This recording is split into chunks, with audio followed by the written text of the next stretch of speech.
Hello everyone, welcome back. If you're new here, welcome. I hope you guys had a wonderful Thanksgiving holiday. I definitely ate too much food. I thought to myself, why do I make all this food that makes me feel terrible, like right away? It's a tradition, that's why. This week on Sister Wives, Christine finally moves into her new home. Robyn continues to make herself the victim. Mary says everybody that's telling her to leave Cody is just mean. That's us, you guys. She's talking about us. And Janelle tries to navigate things with Cody now that Christine has left, and she's now the target.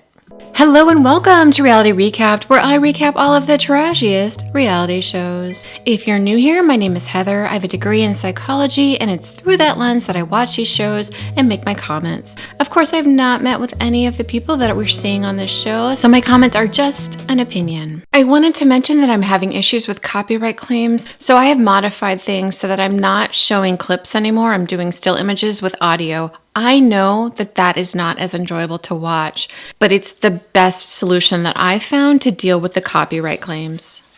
So I am moving today. Oh my gosh, it's here, it's here, it's here! So the house is back on the market and people are coming today to look at it. Christine tells us that the reason it fell through was because there were electrical issues she didn't know about. She's since getting those repaired and then putting it back on the market.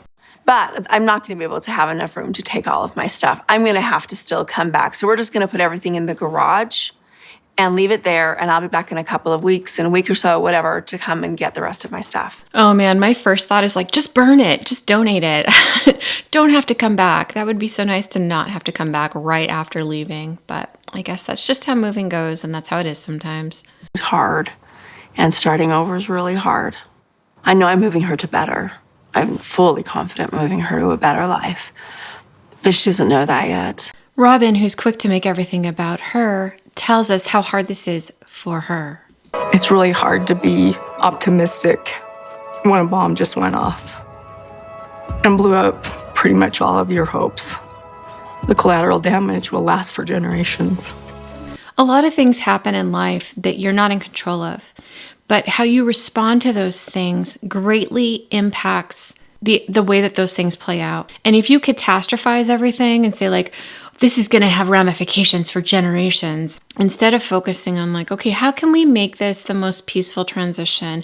How can we think about the kids and put them first and make this the most peaceful dynamic possible? I think that would greatly change the outcome for everyone involved. And Robyn is a piece of that. So approaching something that you don't necessarily want, but that you want to create a better outcome is possible. But to do that, you have to give up being the victim. And I don't think that she wants to give that up. I think she thinks that's a good spot to be in. It's something that gives her a lot of favor with Cody. And I think she's capable of manipulating people through the narrative that she is the victim and she's the one who's always on the receiving end of unfair treatment, which is so ironic. As the news about Christine leaving has been more public and has spread, more and more people know about it, it shocks me how mean people are. These people, come at me and they're just like, why can't you be strong like Christine? Why don't you leave Cody? He's such a blah, blah, blah, blah, blah, like the whole list of things that they say about Cody.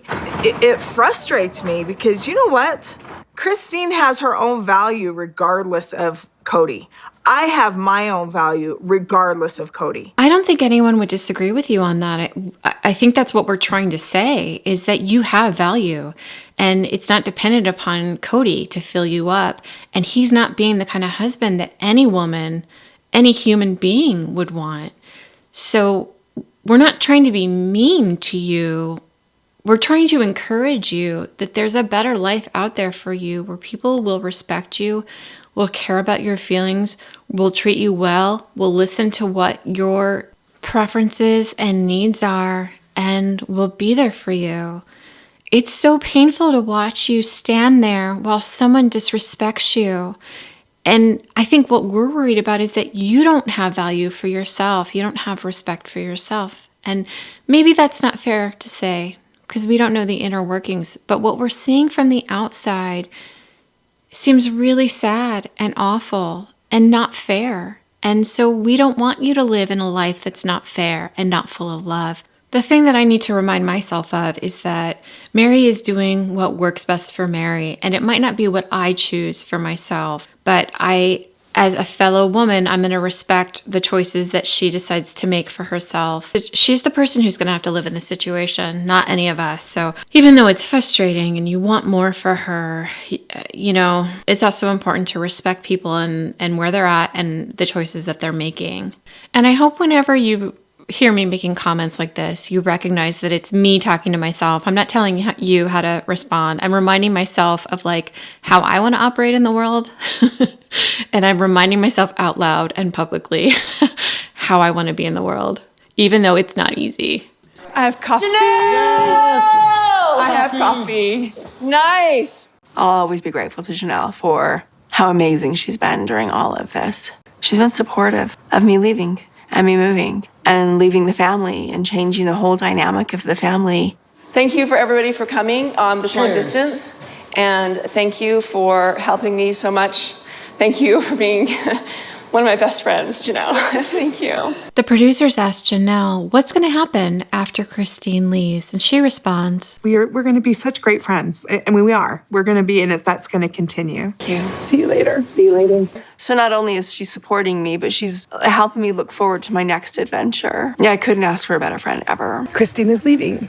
I'm good until I think about it. All of a sudden, my whole world looks different. Seeing Janelle upset definitely brings tears to my eyes. I think she's the one who is expressing genuine grief and sadness about Christine leaving, but at the same time, she knows it's the right thing for Christine and she's encouraging her and supporting her in doing it. I just worry so much about Janelle and how things are going to turn. Cody is definitely going to turn on her and be super aggressive toward her, and it just makes me worried. I feel like she's more vulnerable and she's definitely outnumbered. Janelle is very perceptive though, and she really sees what's going on. She's also very capable of taking care of herself, and she's a very strong woman, so she will be okay. I just feel protective over her, even though she does not need my protection. She's moving today, she's leaving. And I really want to tell her I loved you. I loved you. Why did you betray me? Oh my gosh, betray you? Are you kidding me? How deluded are you? And none of this is working. We see right through you and you are freaking annoying. Oh my, he is really playing the victim game too. Him and Robyn, it's interesting, they have a similar response. The thing that I was feeling before about being nervous, it's gone all of a sudden. This is what I was waiting for. This is what I was hoping for. We've had a lot of good memories at this house, a lot of great times and great parties and great gatherings. But I am so excited to just move on. Christine finally arrives at her new house and Aspen is there to give her the key. And it's just such a beautiful moment. I wanted to capture that. And Christine goes into her brand new home. You ready to go see our new house? Yeah. Okay, that sounds good to me too. I don't want to move anything in yet. I want a tour. I want a tour of my house. It's called an ensuite. This is now my room, and it's just mine. I get to decorate it how I want. I'm going to buy new furniture for it exactly how I want, and it's just mine. Yay, this is fantastic. We are all so happy for you, Christine. And now we go back to Janelle in Flagstaff. I'm still hand carrying water from the water source to my trailer. Christine's house fell out of contract, so she said it was okay for me to come over here. I come over here and I fill up my water from her back tap, and then I take it and put it in my RV. Hey. Oh, hi, Annie. I drove by and I saw you were, Doing water. well, I saw you walk in just as I was pulling by. Hi. How's it going, sweetheart? To be completely honest, I do not like having to do so many tours, things that would be simpler in an apartment. I don't think we understood what we were getting into quite as well as we thought we did, but it's just one of those things that you have to do. Her offer didn't go through on the house. Yeah, she said that. Why don't we buy it? We buy the house, we build on Coyote Pass, you move into that house, we rent this house. That's the plan with Robyn's house. But Cody, I don't think I can do both. I can't afford both house mortgages. I can't buy this house and in any shape or form finance another house, no matter even if it's small. Like, I just can't. So Kelly is a mortgage professional here in town that we've used for a lot of our financing. And he said it would be 2 years of renting this to somebody else. Oh, it's not a year. I want to highlight here how performative this looks. I'm going to play the clip of what actually happens and just look at him and how performative it feels. Oh, it's not a year. So I'm going to summarize essentially what their financial lender said is that if she buys a house, her debt to income ratio is going to be too high. And Cody's like, well, we'll just rent it out. And her financial planner told her that she's going to have 2 years of proof that she is renting this out for her to qualify for a construction loan. And what he's saying is, oh no, it's an asset. This is the best thing we can do. It's, Cody, he's such a huge investor and just so intelligent with money. This is sarcasm. He's terrible with money, except he's really good at manipulating all of his wives, as we will find out later on, to giving money to one other wife who isn't working and has nannies. What the, talk about financial abuse. Okay, anyway, tangent. So basically, Janelle's like, if I buy this house, I'm not even going to be able to live in it because to qualify for a construction loan, I'm going to have to rent it out, and that's going to take 2 years. He's like, well, it's going to take a year to build. Yeah, where is she going to live when she's renting out the house? He is so clearly invested in getting this house, and it's great because Janelle understands that. She sees right through this when she says, all Cody ever talked about, he was sad that he was losing this house. Felt like he was using me and my buying power to save this house. And I don't want this house. I want to be out on the property. That's the whole reason I've been doing everything I've been doing. I want to be out there. I'm just being creative and a little bit argumentative here with Janelle, but the whole point is I want to get her into a home. Christine's house is here, available and easy. I see that we just lack creativity. So clearly what he's doing is he wants Christine's house. And it's funny that his wife is leaving him. And what he talks about with Janelle isn't how sad he is Christine is leaving. He's sad that he's losing a house. That's what he spends time talking to her about. That really kind of sums up Cody pretty well, I think. I'd mentioned how Cody's going to kind of go after Janelle, and this is one of the tactics that he's doing. Imagine living in an RV, having to haul all your water, not having electricity, the stress of all of that, the trouble with the leveling. And then on top of that, you have someone who's actively trying to sabotage whatever it is you're trying to do. And I think that's Cody's payback. He is paying Janelle back for his perceived lack of solidarity. The thing is, if you were to call him out on that and say, you're doing this because you're angry with me about how I'm dealing with the divorce with Christine, he'd be like, no, I'm not. I just really like this house. There's no accountability there. It is clear he doesn't want to build on this property. It is clear he's going to stop Janelle and anybody else from building on there.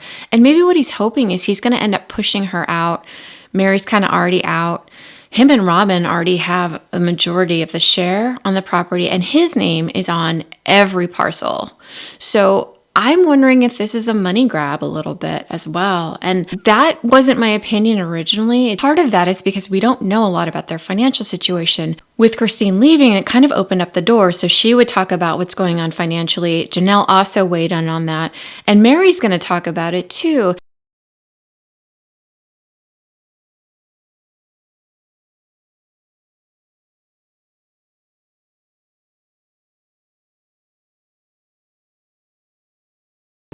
I'm the one who gets the taxes to the accountant. I see how the money was dispersed from the family account. And there was enough money outside of the debts and our daily expenses that was spent on other things. And I'm just saying, if we were prioritizing like we did when we bought other houses, we could pay off the land. I'm very curious about this family account. And I also love that Janelle does the taxes. She gets all the information in. So she's seeing what is happening with the money. And that's a very powerful thing to see in black and white where the funds are being funneled. Because it doesn't matter what Cody says. You can't refute black and white money transfers and how things are being spent and how things are being prioritized. A lot of things that happen with a narcissist is you're second guessing yourself all the freaking time. And so they're always distorting what's going on. But seeing a black and white can really help you see what is actually going on. And it's like evidence. Like, you're saying this isn't happening, but look at this paper, look at where these funds are going, and you can't refute it. Even though it's frustrating that there's financial abuse happening, it can free you. You know, we've always worked together to take care of the whole family. We worked together to buy Christine her house. We worked together to take care of the kids.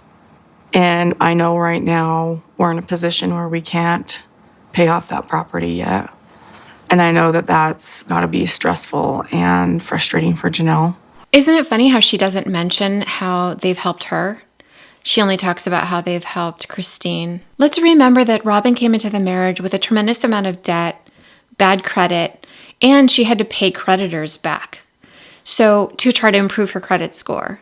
So it's interesting that she's saying that they all help one another when really what it sounds like is everybody helped you. And the one person in this group who didn't have a job is Robyn.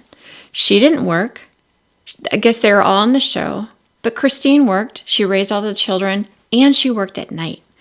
Janelle has always worked outside of the home. Mary also has worked. So it's really frustrating to watch someone who is doing absolutely nothing for everybody else, but is benefiting the most.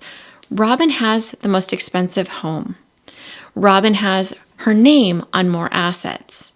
She is definitely getting the lion's share, and she's not contributing at all. There's no way to refute the favoritism.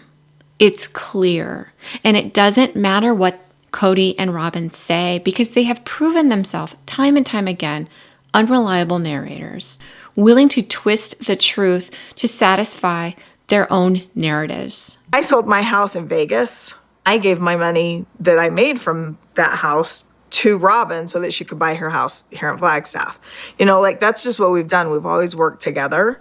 This is news to me. So now what we're learning is that Mary gave money from the sale of her house to Robyn. Janelle also gave Robyn money. And on top of that, Robyn took money from the family fund for this house. I have no problem with the fact that I'm renting still.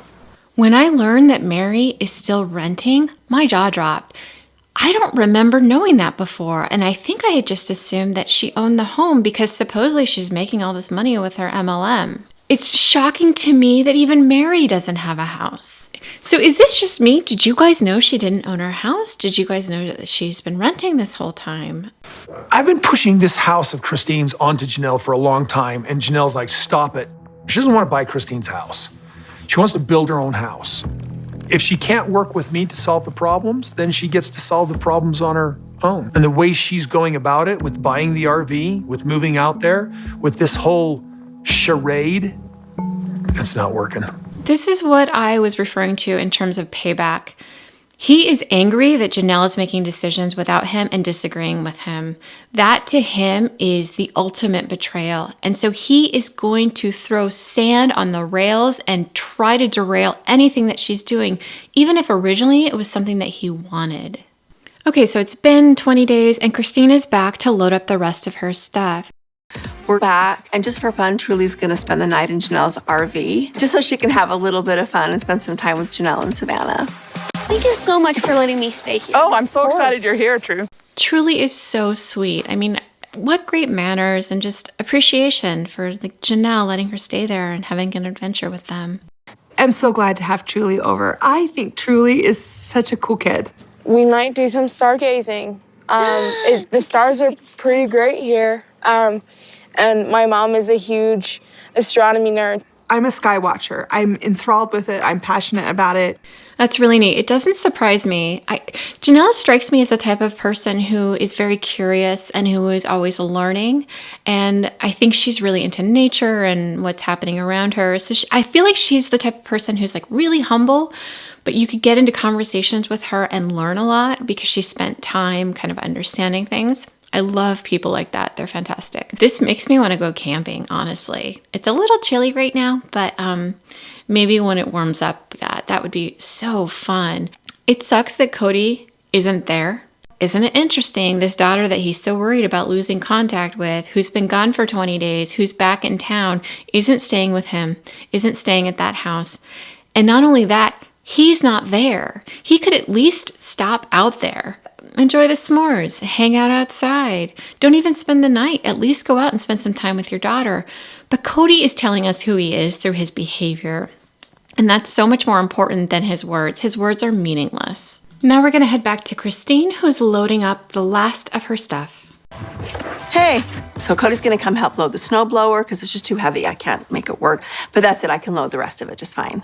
So are you moving all of that stuff Hopefully, that'd be great. on this trip? Order of importance, the snowblower, because I want the weight in the front of the thing. Did you notice how Cody completely ignored his child? He didn't greet her. He didn't say hi. She sees him not acknowledge her and she puts her head down as if almost in shame. Christine is very clear here. She wants the snowblower put in the trailer first because the weight in the front helps the stability of the trailer. When you're pulling a trailer, you want the weight in the front. If your weight is in the back, then it starts lifting in a way that'll start making the trailer rock on the road. The weight of these items should go in the front. I don't think you should put the snowblower in first. Cody goes on to say that there's density things and he could pile things around the snowblower, but you're not going to do that if it's in the front, but you could do it if it's in the back. None of this makes sense. And it sounds like he's trying to put Christine and his child into a driving situation that he himself has said isn't safe. What the actual heck? So all I really need his help for is the snowblower. That's it. I want it in front because then I'm done and he can go. That's why I keep on saying, you're going to help me load all of it then? Trying to get him to be like, oh, I don't want to stay and help you load all of it. Let's put the snowblower in first. He doesn't need to be here micromanaging how I fill up this trailer with the last of my crap. Those are going with me this trip. They are. I wouldn't. I know you wait wouldn't, Cody. I know. Thank you. I'm going to be in charge of this. I need those with me now. Because I can take all the boxes, I can take all the miscellaneous stuff. I can take, no, I'm not saying right now, but I'm saying this trip. All right. Christine does a really good job of standing her ground, of not inciting him. I mean, he is throwing a little tantrum, and I'll show you the clip here. Yeah, she doesn't want to listen to actually good advice, so I'm just going to cram it all in here. Let's just get this done. Hey, jerkface, could you maybe not break my frickin' new snowblower? Like, oh my gosh. She's proving that she's the independent woman now by telling me how the best way to pack this is.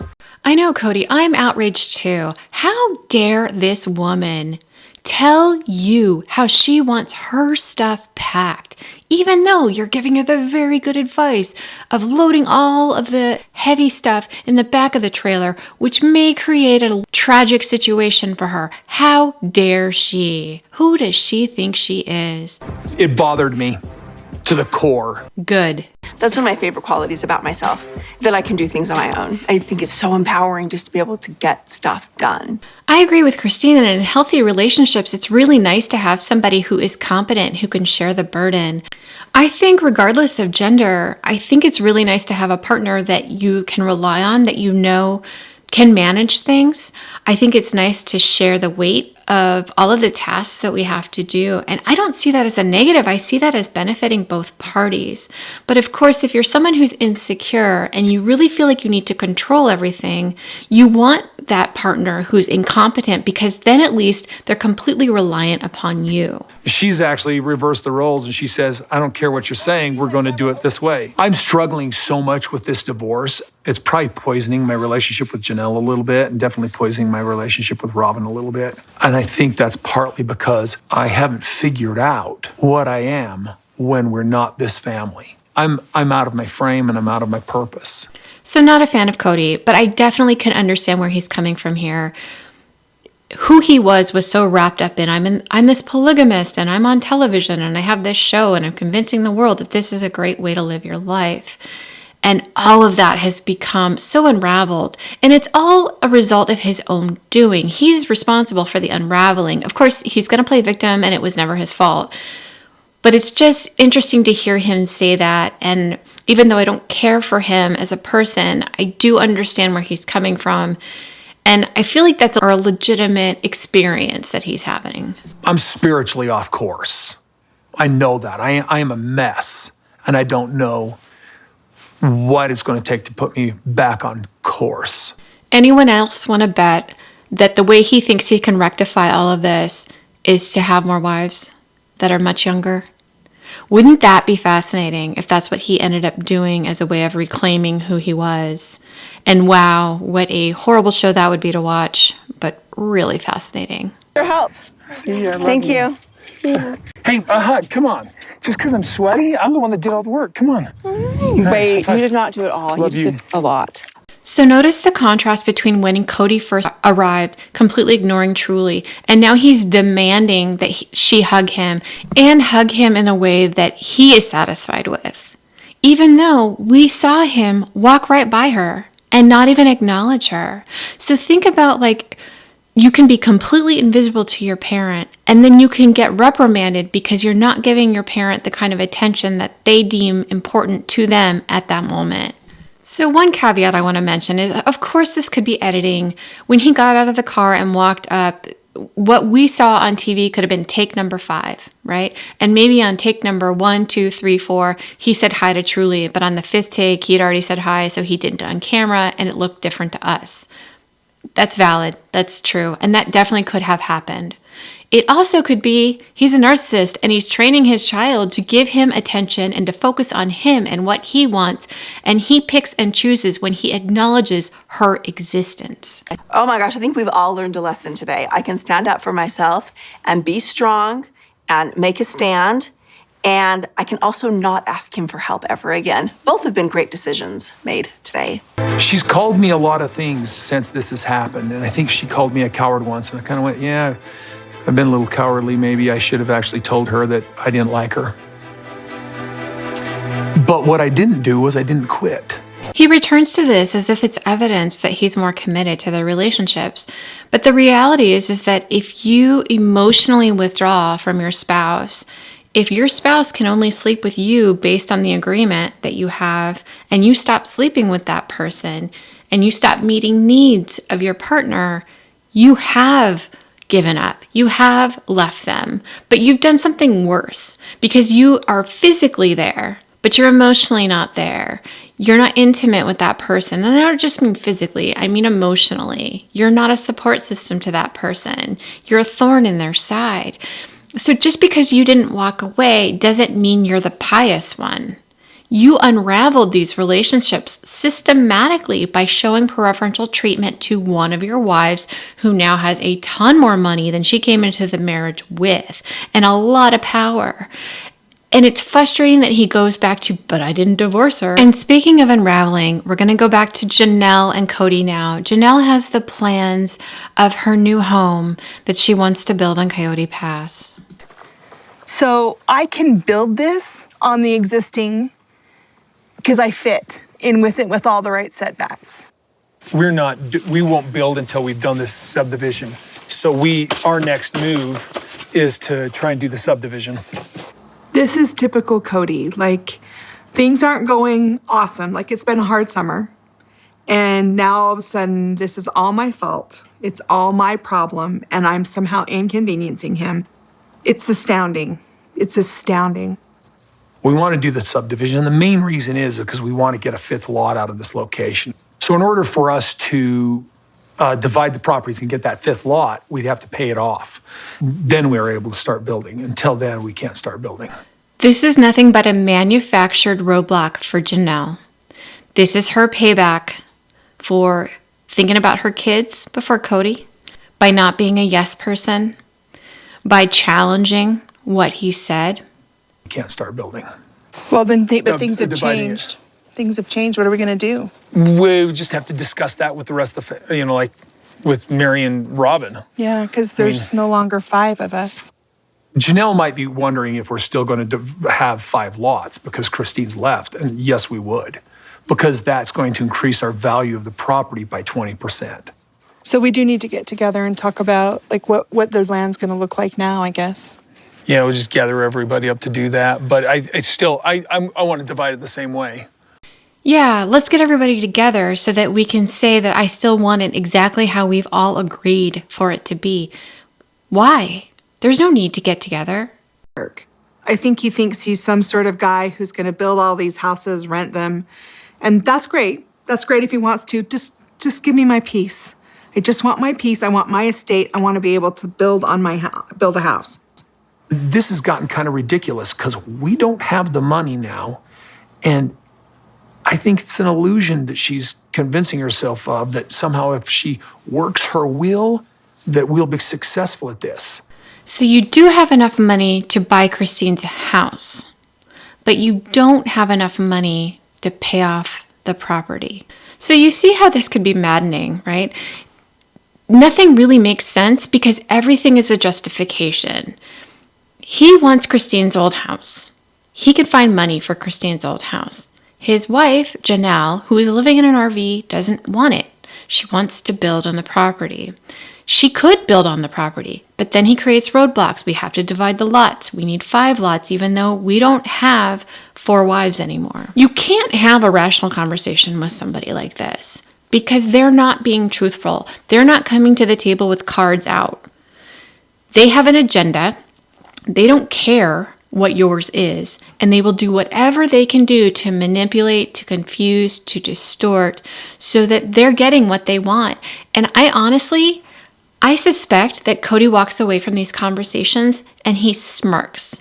I think he loves the fact that he's paying Janelle back. I think that makes him feel really good. He has such little control and such little power, and I think making her miserable is something that feeds him. Of course, I have not met Cody, so everything that I state is simply an opinion. We've just gone through this entire COVID thing where I've been left feeling pretty disrespected. I'm not going to break my back to work for you when you don't respect me. I'm just not. And Janelle needs somebody who'll break their back to get this project done, and that's not me right now. I hope Janelle watches this, and I hope she's watching it from her new home in Utah. Bye-bye, Cody. Bye-bye, bye-bye. And hey, at least you didn't leave, right, Cody? Husband of the year, father of the year. He never quit, you guys. He just made life unbearable for everybody around him. And that wraps up the episode for this week, you guys. Thank you for watching. If you enjoyed the video, please like it. And if you haven't subscribed already, please do so. It doesn't cost you a cent, but it makes a huge difference on my end. I hope you have a wonderful week. Until next time.